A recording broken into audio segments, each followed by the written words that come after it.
Components of a simple bar graph. There are four key elements that work together to communicate information effectively in a simple bar chart. Number one is the title. This should always be a clear and concise description, usually placed below the chart. Great, that's number one. Number two is the axes. There are only two axes in a simple bar graph, the x-axis and the y-axis. The x-axis is the horizontal axis, which typically represents the categorical variables being compared. So let's tag this here. And the y-axis is the vertical axis. This shows the numerical scale corresponding to the values being represented by the bars in the bar diagram. And let's tag this also here. And this could be frequencies, proportions, or percentages. And then number three. Number three is the bars. These are rectangular bars representing the data. The height of each bar represents the value of each category. So each category of categorical variables is represented by a rectangular bar, and the length of each bar corresponds to the numerical value of the category. And this value is read on the y-axis. So let's tag this bar as 3. Awesome.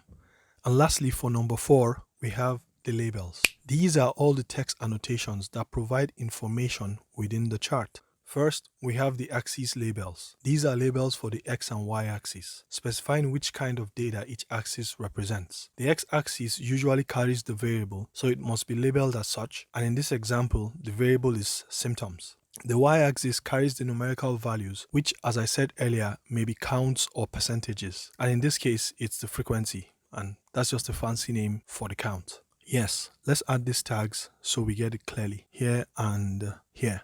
Great. Next is the category label. These are labels on the x-axis for each category. Since every bar represents a category of the categorical variable, then each bar must be clearly labeled with the name of the category. In this example, the variable is symptoms of diphtheria, and it has only 4 categories according to the data: sore throat, bull neck, weakness, and fever. So each category must be labeled correctly. Let's just tag one of the categories. Nice. And finally, the data labels. These are numerical values for each category. This is usually displayed on the top of each bar to show the exact point that it represents on the y-axis. And this may be frequency, proportion, or percentage. In this example, the scale of this graph is from 0 to 10 on the y-axis. So putting the numeric values on each bar will look like this. And let's just tag one of these values. Awesome. Now it's your turn. Here's a question for you. Do you think we should have a legend in a simple bar graph? Yes or no? And state the reasons for your answer. Please put your responses in the comment section below. Alright, so these are the 4 main components or elements or parts of a simple bar graph: the title, the axes, the bars, and the labels. Now, if you've gained value with this video, please be sure to drop a like and subscribe for more contents like this. And if you want to learn more about the main parts of multiple bar charts, then check out this video here. And for histograms, check out this other video right here. See you in the next video, and as always, thanks for watching.